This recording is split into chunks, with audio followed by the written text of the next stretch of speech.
আইপ্যাকের অনেক পান্ডাই গ্রেফতার হবে দাবি অর্জুন সিং এর। কয়লা পাচার কাণ্ডে সোমবার রাতে দিল্লি থেকে গ্রেফতার হয়েছেন আইপ্যাকের এক অন্যতম ডিরেক্টর। আরও অনেক পান্ডা গ্রেফতার হবে। মঙ্গলবার সকালে ভাটপাড়া বিজেপি প্রার্থী পুত্র পবন সিং এর সমর্থনে সন্ধিয়া হাই স্কুলের সামনে থেকে শুরু করে ভাটপাড়া পৌরসভা 10 এবং 14 নম্বর ওয়ার্ডে বাড়ি বাড়ি জনসংযোগে যোগ দিয়ে এমনটাই দাবি করলেন অর্জুন সিং। তিনি বলেন, চুরি দুর্নীতি কাণ্ডে যুক্তরা ধরা পড়বে।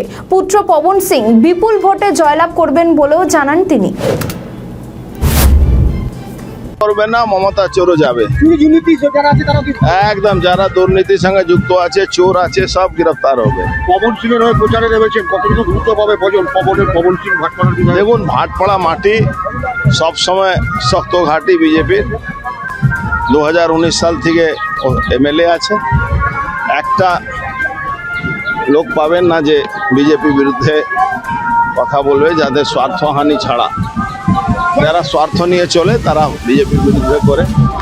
কিন্তু যে পরিস্থিতি ভাটপাড়া করে রেখে দেওয়া হয়েছে, সে পরিস্থিতিতে ডাবল ইঞ্জিনের সরকার খুব দরকার আছে। ভাটপাড়া সমস্ত ইন্ডাস্ট্রি, রাস্তাঘাট, কোনো বিজনেস ব্যবসায় সবটা লাটে তুলে দেওয়া হচ্ছে। এই জন্যে পশ্চিমবাংলা বিজেপি সরকার খুব দরকার আছে। নরেন্দ্র মোদীজির নেতৃত্বে বাংলায় সোনার বাংলা হবে। নিশ্চিতভাবে বাড়বে। পবন সিং বলছে 30,000 ভোটের মার্জিন নিশ্চিতভাবে বাড়বে। যে কাজ করে থাকে তার অভিজ্ঞতাটা খুব ভালো থাকে।